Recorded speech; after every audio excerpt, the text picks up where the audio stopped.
Hey everyone, and welcome back to Steven Watches Movies. I'm Steven and I love watching movies. Today I'm going to be talking about the new Superman film. And, well, I'll be honest, I didn't love it. This isn't going to be a hate fest or a rage-fueled rant, however I do want to be real about why this film didn't land for me. I want to make abundantly clear that I'm not a Zack Snyder superfan, I'm not a huge fan of the DCEU, all of that. This film still didn't land for me. So anyway, let's get into it.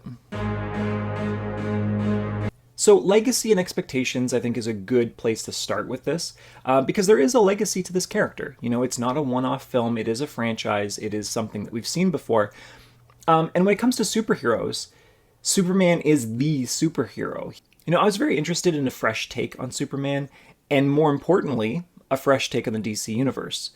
You know, we won't go down that rabbit hole with the DCEU. All there is to say, I was really looking forward to a fresh start. The trailers for this Superman, you know, really promised a more sort of classic, heartfelt approach, more Christopher Reevesy in tone and potentially in the Superman character as well, but with a modern take and a modern feel, of course.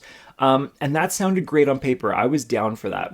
I think for me, my biggest sort of hang-up was the James Gunn aspect of this. I think he did a tremendous job with Guardians of the Galaxy. I was just really worried about a James Gunn Superman. But ultimately, what did we get? I think that we got a rough draft of something that could have been much better. All right, let's start with the good, because there are some really great things in this film and they need to be credited. First off, we got David Corenswet. David Corenswet has the physicality and the charm. You know, he really sells this hopeful, noble, do good at all costs sort of attitude and spirit that ultimately defines the character. So I was really happy with that. There's this wonderful scene at the end of the film that really exemplifies that and really has this like this really, you know, triumphant and spirited, hopeful, you know, feeling to it. Everyone's been talking about the supporting cast, and obviously Mr. Terrific is a highlight. You know, when people said that he steals the show, they were kind of right. You know, every scene that he's in, he does steal it for sure. Jimmy Olsen was a nice surprise. I wasn't expecting to like that aspect of the film as much, so that was interesting. He's definitely a James Gunn personality, but I think he's well received. And of course, Crypto. You know, at first I didn't like Crypto. I didn't like the idea of Crypto. You know, I thought it was James Gunn emotional manipulation, and it is. It 100% is. But it kind of works. I should say, though, that this version of Crypto looks very much like a fluffier version of My Dog. So that may be why I ended up liking it a little bit more than I want to let on. The visual effects are, for the most part, solid. You know, there are some things that I didn't like. I will say that the flying sequences are not my favorite, and there were some things that I thought were really well done. Overall, though, pretty solid. The score is quite good. The score is really, really good, but I love John Murphy, so that's to be expected. I really think James Gunn should have hired a writer to write this, or co-written it with someone, just to get a different voice in here, because James Gunn's direction is perfectly fine for this iteration of Superman. I don't think the screenplay was really all that well written, unfortunately, and I really think that somebody else should have come in to at least even just take a pass. Anytime exposition needs to be shared, and there is a lot of exposition in this because we're just dumped into this world, right? It's not an origin story. We are literally dropped into this world and we need to be caught up, right? The audience needs to be caught up on the happenings of this universe so that way we can just get into the story and go. And I'm perfectly fine with that. I had no issues. What I had a problem with is the exposition is so poorly written. You know, he has characters saying things to other characters that they would already know, and the only reason they're saying that is because the audience needs to know.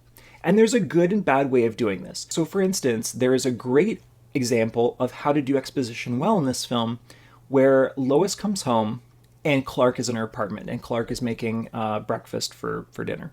But he mentioned specifically, you know, it's been 3 months since we've started dating. You know, I wanted to make a special dinner. I wanted to make a special night of it. So anyway, they have this whole wonderful exchange. I think they actually have some really great chemistry with each other, which is great. So that was really well done, because that is something that somebody would say to somebody else. He's justifying why he's making a special dinner. So the information that he's providing to the audience is by way of his justification to another character. That's the way to do it, right? Well, one of the ways that you can do it. That's done well. Because, hey, now the audience knows that they've been together 3 months and it feels natural. It feels organic. We're getting this information in a way that doesn't feel forced. Most of the time it's done very poorly. And one of the examples, so at the beginning of the film, a whole sequence happens, but then he goes back to Metropolis and he fights the thing that defeated him in the beginning, in the very first shot.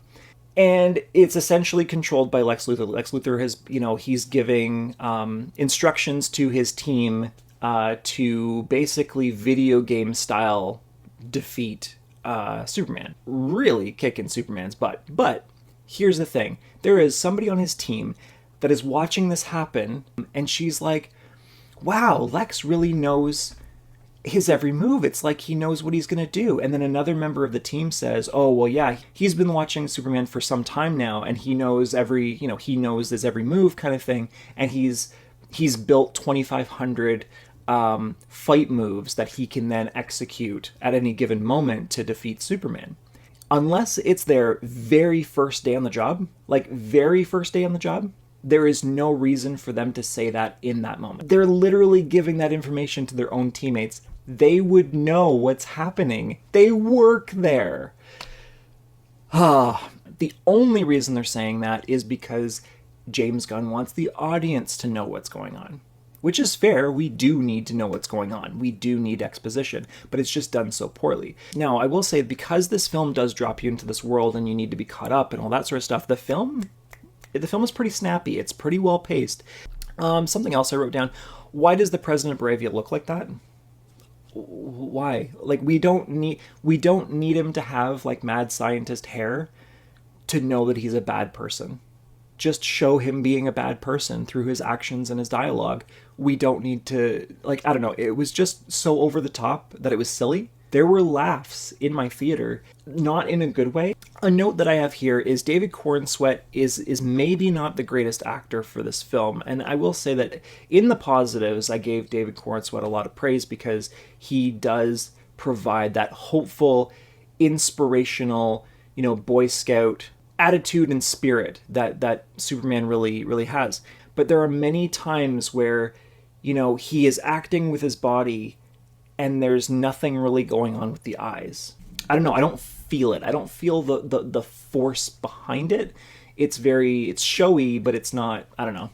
I don't know how to explain it, but there's just something that was missing in his performance. But again, it could have been a decision from the production. Another note that I have is, why does everyone instantly turn on Superman? So this was something that I don't think would ever happen. So Lex Luthor finds this message from Superman's parents, and he, the first half is very hopeful, and that's all that Superman has ever heard.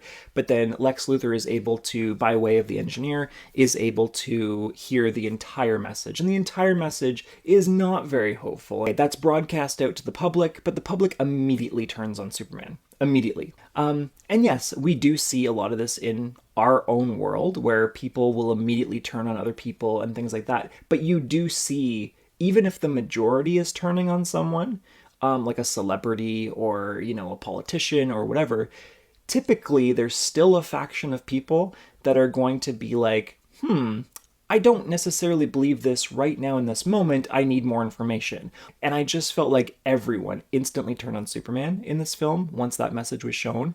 The Ma and Pa stuff. So Ma and Pa, I just thought that they would have more to them. They felt very flat. They felt very one-dimensional. And I really wanted Ma and Pa to be more than that. And I really didn't feel that way. This is something... So this film is too serious and on the nose politically. And if you watch the movie, you know exactly what I mean. But it's still not serious enough that it's still just silly. It's almost like they were trying to reach for too much and they just didn't get anywhere. All right, so missed opportunities. So I think what's frustrating with this film is that it wants to be meaningful.